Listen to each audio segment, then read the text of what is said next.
Scott Tousignant, along with Bryan Krahn. We are today. I'm always waiting. I always got the little pause. I know it's doing the band. It's going to be something. I should leave that little room in there for you to do your little thing. I love it. I always wonder the people who just listen to us on SoundCloud, or iTunes, or whatever, they're missing out on the visual here. Always cracks me up. One of the benefits of recording on video and audio as well. So today we are going to be talking about what you should do after you blow your diet. So we just had it's Canadian Thanksgiving here today. For some of us, we've been pigging out all weekend, different family occasions. Some are still pigging out today.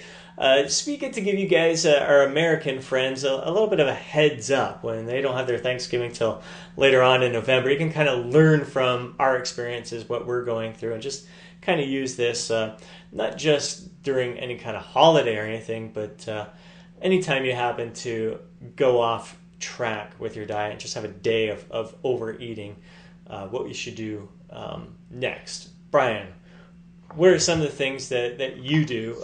First of all, is there anything that's going on in your mind on a day that you are kind of overindulging? Are you just like, fuck it, I'm just rolling with it. I'm just going to eat whatever the hell I want and stuff myself silly, and then... Well, I'm not a fan of pre-planning cheat days. The way some people do. I'm going to have a cheat day that day. I'm more usually I'm more of a fan of seeing how I feel, and if I really feel like I need that, and and there's good food available, I do it.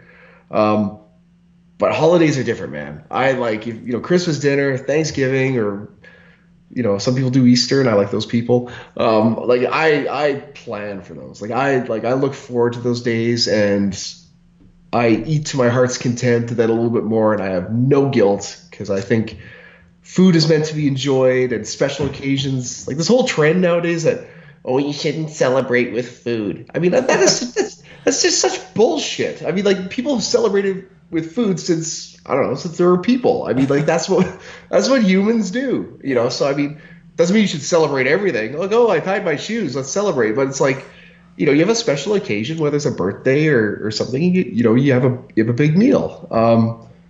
Anyway, so what do? I do nothing. It's at the next day. I just get back on my plan. I don't fast. I don't, undereat drastically. I just maybe eat a little bit less.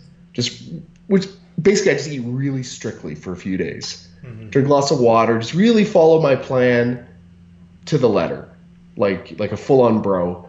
And I find after 3-4 days, everything kind of sorts itself out. Mm-hmm. That's no stress, no guilt cardio, no bullshit. Just get back on what I do. I stay off the scale the next day. That's just asking for trouble. Right. Just get back on my plan, and within half a week, I'm where I was before. Sometimes getting on the scale, if you take the right approach with it, it can be an education. You kind of see what happens. All right. Yeah. The day after I ate, boom, I'm up 4 pounds. Well, it's not 4 pounds of fat. Yeah. And then the next day of just eating kind of normal, you see, all right, I'm already down a pound. So it's probably some of that food all that food that in my digestive system, everything's finally starting to empty out. And it takes a little bit of time to get everything out of your system. So kind of seeing how many days it takes for you to kind of normalize from eating a normal diet afterwards, it can be a little education effort. It's not something you have to do all the time, obviously, but you shouldn't get on the scale and go, holy crap, I gained 4 pounds. Like you said, I got to go do 2 hours of cardio now today in order to make up for it. That's craziness. And again, that's a form of self-abuse there. It's not totally. It's not an intelligent approach. It's kind of I think it's a destructive kind of behavior that you get into. And I think for something like our Thanksgiving that we just had, that's something I know ahead of time. I knew I was going to be enjoying that day. And for the most part, it's really good food. I mean, the turkey, the potatoes, the veggies, we had a lot of good, healthy stuff in there. I just ate it in excess quantities, along with a few little treats, some pumpkin pie and other stuff. So I knew I was going to be indulging that day. So the week leading up to it, I was good. Like I made sure I was on point with Yeah. my nutrition leading up to it, and that would be my reward, my cheat day. It was a day I was gonna freaking just let loose and enjoy myself and not feel guilty about it Yeah. because I put in the work leading up into it. And then the day after, which is like today, we had our big meal yesterday. Today, I woke up still feeling full. Well, So I had my cups of coffee, I drank some water, and just I delayed my breakfast, not for punishment, not because it sets me up like a day of cheating is perfect to follow it up with intermittent fasting and a day of fasting. But no, I didn't do anything. I listened to my body. I'm not freaking hungry right now. I'm gonna wait till I feel some of those signals of hunger and then eat. And for me, so I woke up this morning at 9 o'clock. I slept in, and I didn't have anything until it was right around noon. So really not that bad. I'm up for 3 hours. Wasn't that hungry. I knew I wanted something in my system because I'm going to be working out pretty soon, so I had a shake. So I made myself a grapefruit smoothie with like spinach and berries and kefir, stuff to get my good gut health going.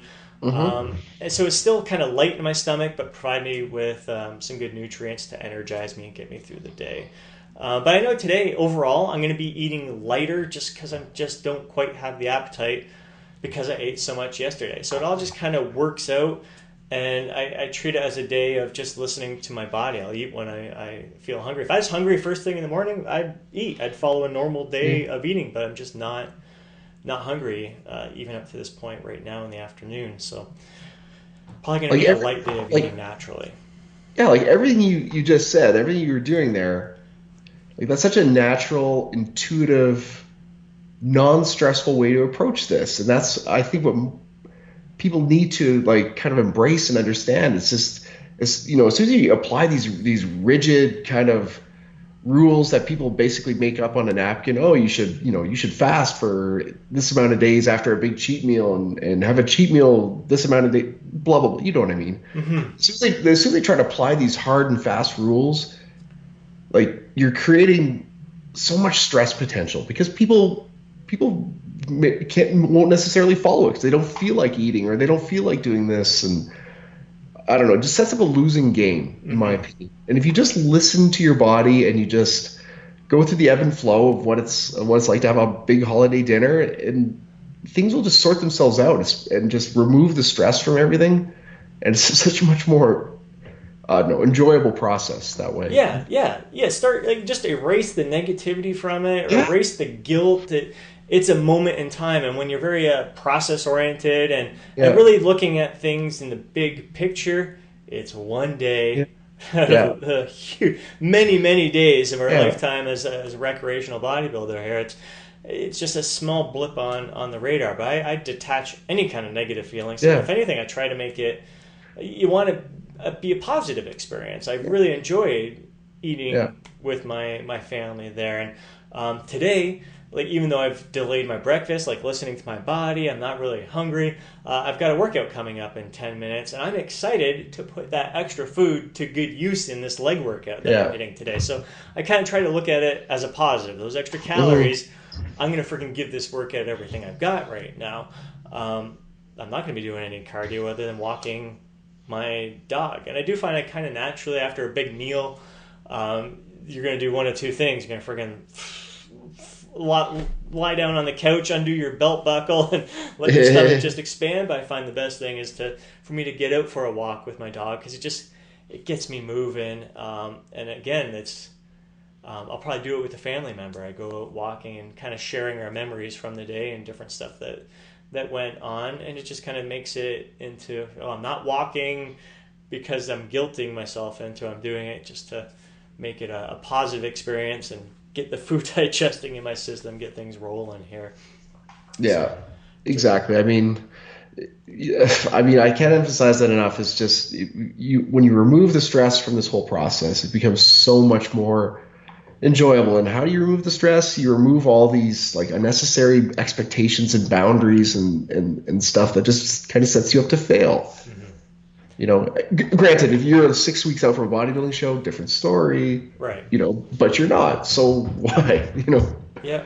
Yeah, it's not like these big pig oats. Like people, it's how you respond to the situation is going to determine what your outcome is. If you feel guilty and you're beating yourself up over the whole experience, it just all of a sudden it turns every Thanksgiving from here on out, it's going to be a stressful situation from you when it should be a happy, joyful experience. So just switching your mind, it really is it's a mindset and how you react to these things, and you can react in a positive way and use it. I just remember someone I know used to boast about how he didn't eat the cake at his own wedding. And I remember hearing that this was a few years ago, and that was a real kind of like, and this person was certainly not a competitive bodybuilder by any stretch. So I don't know. When I heard that kind of really set me down a different path. I'm like, you know what? That's something I never want to be. I think that's a real psychosis at work there, or neurosis, whatever. So that's just not a healthy way to look at food. And I just think that there are a handful of occasions where you want to celebrate with food, especially when there's family involved and tradition, and you want to have as many positive feelings as you can associated with these once or twice a year events. Like, you want it to be all about the positive. If you bring in, hopefully you're not getting, like getting married, you only hopefully do that once or twice in your lifetime. Why not make it a positive, enriching experience and not be worrying about your diet on that one particular day? Yeah.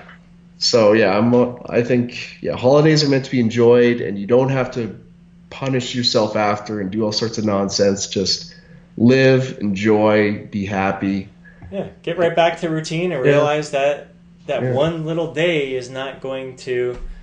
It's going to balance out very quickly if you get just right back on your routine. You don't have to do any real serious damage control afterwards. It's kind of naturally it can naturally happen the next day if you listen to your body and you're not that hungry. But afterwards, tomorrow I'll be right back on routine, normal, the way I was eating beforehand, and just so there's times you can kind of plan for it ahead of time and reduce your calories leading up to an event. But there's other occasions where it just happens. You have a day where you overeat, and again the next day you're probably going to wake up not feeling hungry. So kind of listen to your body. Don't eat as much that day, just because. Not because you're punishing yourself, but because you're just listening to your body. You're not hungry that day. So just one day of kind of like that, and then just get right back on routine afterwards, and it all balances out. Absolutely. Even Arnold would still go to House of Pies once a week with Franco as the Olympia approached. So it worked for him. Without a doubt. I want to go to House of Pies. That place sounds good. I love the sounds of that. Excellent. All right. I hope you took some golden nuggets from that, and I would love to hear other people's experiences. Are you beating yourself up after a day of indulging? How do you plan for it? What are your experiences afterwards? Let us know. Again, thanks for joining us on the Physique Mastery Podcast. Check out our support community, physiquemasterymovement.com. We'd love to see you in there. Catch you next time.